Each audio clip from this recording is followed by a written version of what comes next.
The demands of motherhood can often leave moms feeling drained, burnt out, and angry, especially with the added pressure of the pandemic. Jen Reddish from the Essence of You Counseling joining us this morning to talk about this taboo topic, we'll say. Good morning, Jen.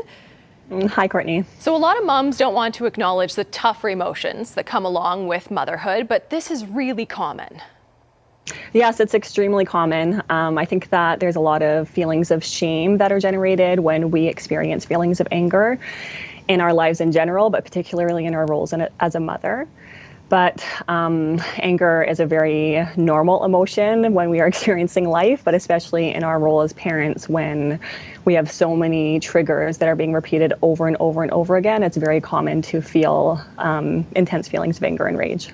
So we'll bring up the first board. What exactly is anger?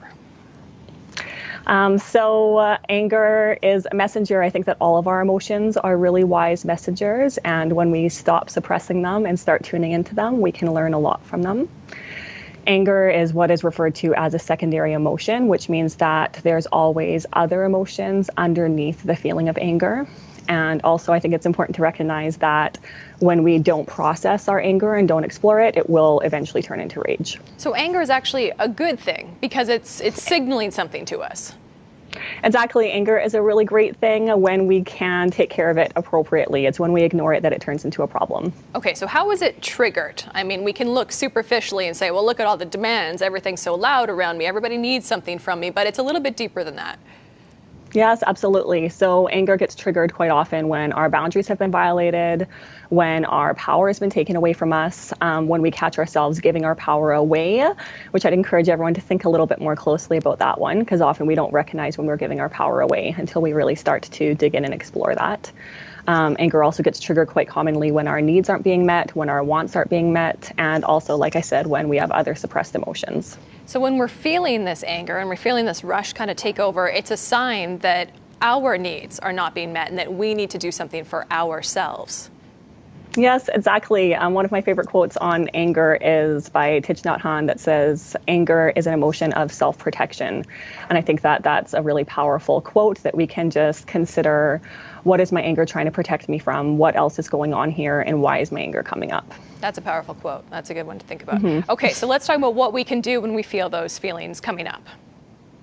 Yes, so there's a lot of things that we can do when our anger is coming up. One of the things that I always encourage my clients to do is to start to tune into the internal warning signs and triggers that are going on for you. So when I say internal warning signs, I mean watch for like the physical sensations, what shifts for you internally when your anger is starting to build up. And start to be mindful of what your triggers are. So right now, everyone probably has a couple ideas of what those might be, but the more you pay attention, the more awareness you will build around that. Start to look at what other experiences have you had in your life that might have led into you being triggered in the current moment. So just connecting some past experiences where you might have been triggered into these current experiences that are triggered for you. And start to really learn healthy ways to express your anger, including using your power, setting boundaries, really working through those other emotions and core beliefs that are beneath our anger, using our voice, and just really stop that cycle of giving our power away. And those triggers and core beliefs are so deep-rooted, they go back to our own childhoods. Absolutely. Almost everything does, and it's really annoying, and sometimes we don't want to look at that. My childhood again. Yes, exactly.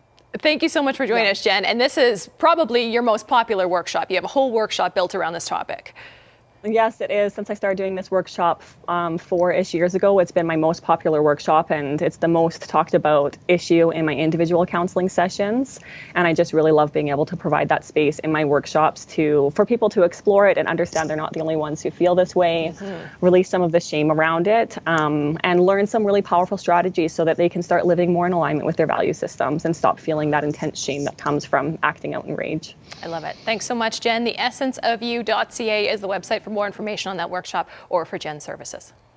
Thank you so much, Courtney.